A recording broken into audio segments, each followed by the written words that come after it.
برادرو نگاه کنید این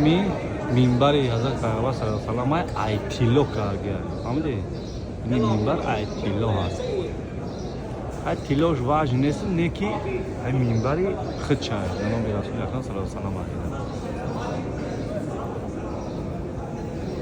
اینی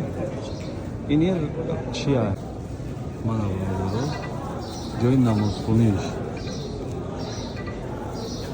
این منبر بود این جای محراب شد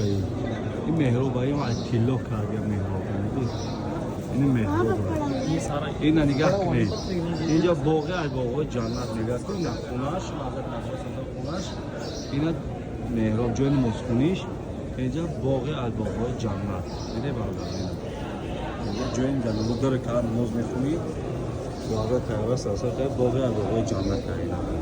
دیده الحمدلله اینا با سلامتی میریم اینا برادر اینجا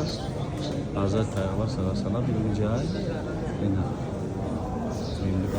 جای نماز خونیش اینجا خیلی جمع جران اون دیده خونش اینجا